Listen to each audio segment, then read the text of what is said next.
Encuentro para grado noveno en el título Mi opción por el bien. El tema que nos convoca el día de hoy tiene que ver sobre los fundamentos de la moral, de la ética y lo que es personalidad moral y carácter.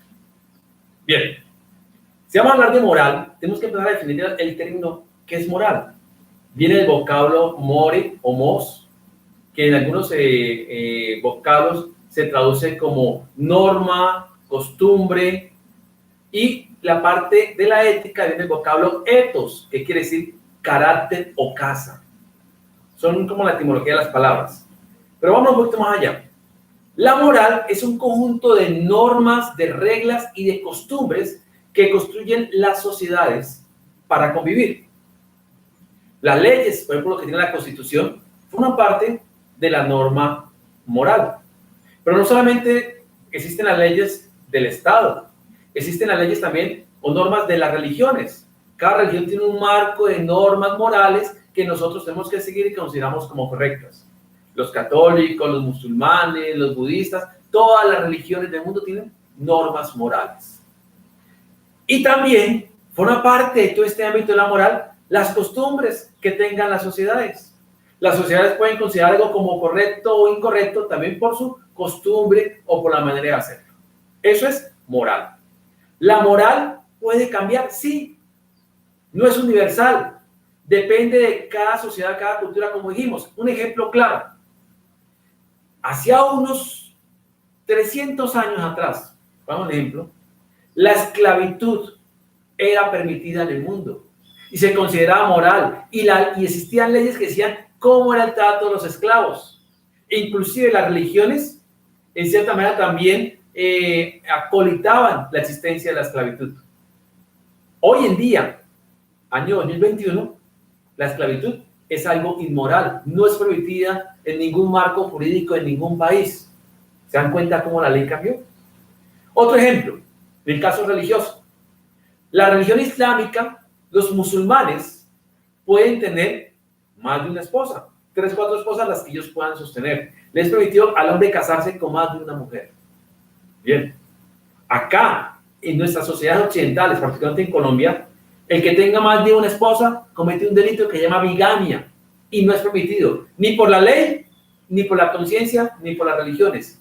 Puede ser que un hombre tenga amigas o tenga, como decimos en la sucursal, pero como esposa legítimamente constituida, no es permitido. Y aún más la sociedad no lo mira bien. Entonces, la moral, normas, conjuntos, leyes que pueden variar en el tiempo. La ética, vamos a otro término. La ética es lo que yo soy como persona. Mis costumbres para actuar de determinada manera. Cada persona tiene una ética particular y la ética está por encima inclusive de la ley. Un ejemplo, un médico, existe la ética médica.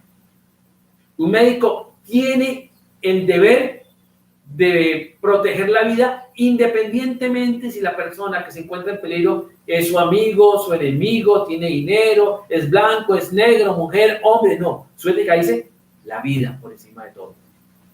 Inclusive hasta de la propia vida de uno. Entonces, hay actos que uno realiza y que dice, no, yo sé que puedo hacerlo, pero para mí no es correcto. Eso es una parte de mi ética, de lo que yo soy como persona.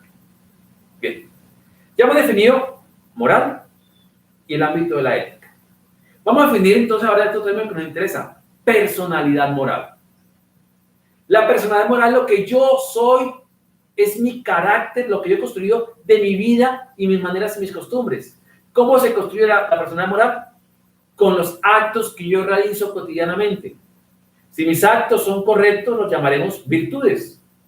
Si mis actos son incorrectos, los llamaremos vicios. Entonces, la personalidad moral se va construyendo de virtud en virtud. Un ejemplo, una persona que le guste el alcohol o el cigarrillo va a tomar ese vicio y eso con el tiempo lo va a definir a él bajo esas características, va construyendo su carácter, su personalidad. Pero si por el contrario hay una persona que es honesta, trabajadora, responsable, bueno, todas esas cualidades, va definiendo su personalidad moral. ¿Por qué? Por las virtudes que va llevando. Entonces, la personalidad moral es mi ganancia, lo que yo he ganado durante mi vida para construirme a mí mismo. Y la personalidad moral se construye particularmente en etapas de la vida como las que son ustedes. en esta etapa de la adolescencia, la juventud, lo que ustedes definan para su vida ahorita va a ser lo que ustedes van a vivir después. Hay circunstancias de del carácter moral que luego son difíciles de cambiar. Se puede, no digo que no, pero es muy complicado cambiar cuando alguien tiene definido o arraigada su estilo de vida o su personalidad. Ya definido lo que es la personalidad moral, vamos a ver qué fuentes de moralidad nos ayudan a definir esa personalidad moral. Y encontramos que hay dos fuentes principales.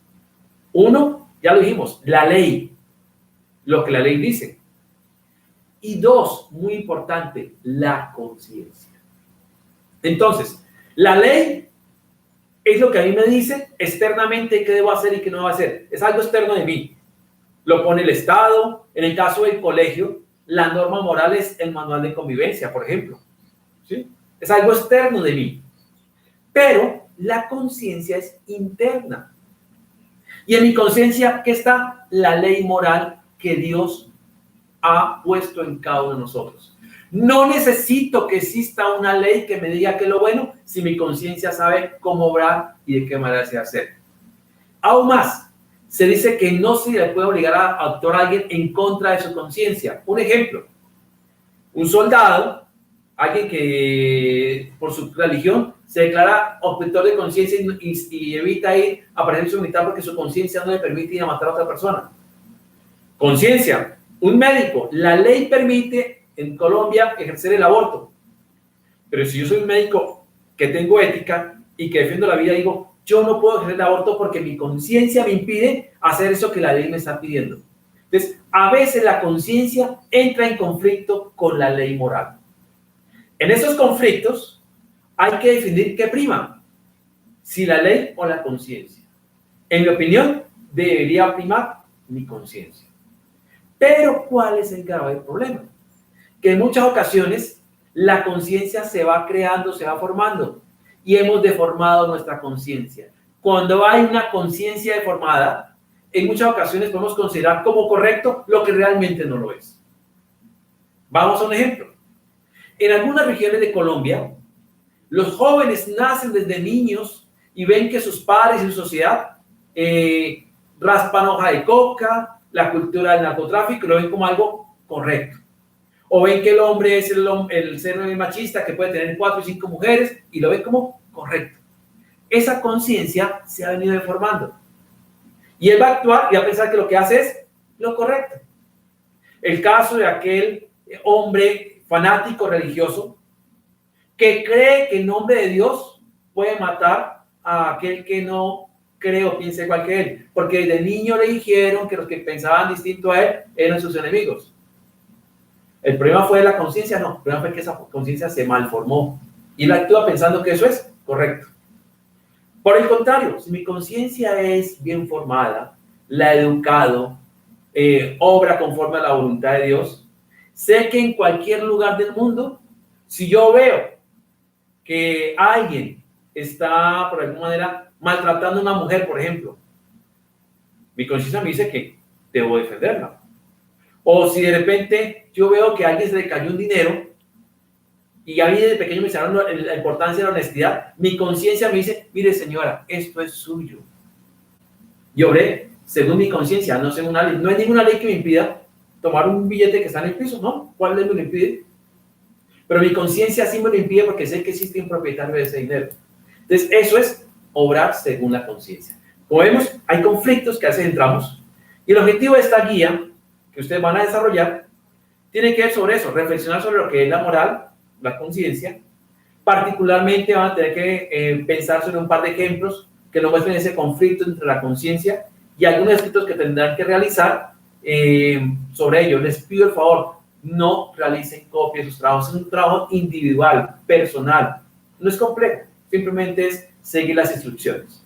Para finalizar el trabajo de hoy, los actos, los hombres que actuamos bajo dos premisas: actos de hombre y actos humanos. Los actos de hombre son aquellos que yo hago carentes de conocimiento, de voluntad o de libertad. Por ejemplo, un loco coge un palo y golpea a alguien. ¿Ese acto es humano? ¿Porque lo hace un hombre? No. Es acto de hombre, ¿por qué? Porque el loco no tiene conocimiento de lo que hace. Por eso es un acto de hombre, no llega a ser un acto humano. Una chica que sufre causa de una violencia física y es agredida. Y en ese momento ella, por defenderse, mata al agresor. ¿Ese acto era humano? No, era de hombre, porque ella lo hizo sin voluntad o sin libertad. Entonces, si falta la voluntad, la libertad o la conciencia, ese acto no es humano. Igual que el hombre no es responsable. La segunda clase de actos son los actos humanos. Esto requiere las tres condiciones. Las tres, no puede faltar ninguna. Libertad, conocimiento y voluntad. Ejemplo. Un ladrón ingresa a mi casa a robar. ¿Ese acto es humano? No estoy diciendo que sea correcto o incorrecto, sino que sí es humano. Sí, es humano. Porque el ladrón entró libremente, entró conscientemente y lo hizo voluntariamente. Ese acto es humano. Y sobre los actos humanos es que las leyes y la moral puede decir si es correcto o incorrecto, si es bueno o es malo. Entonces vuelvo al caso del ladrón.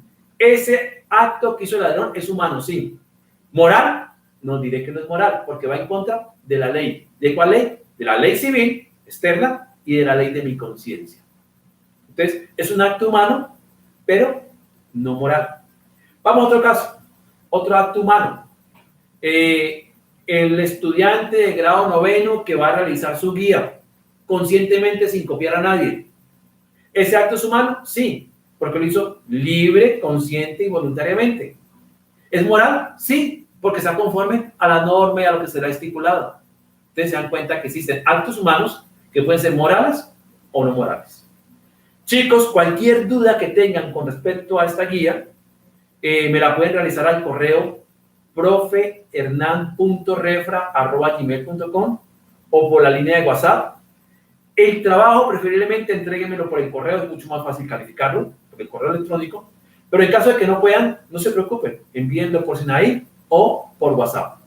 Un abrazo muy grande para ustedes, para sus familias y muchas bendiciones.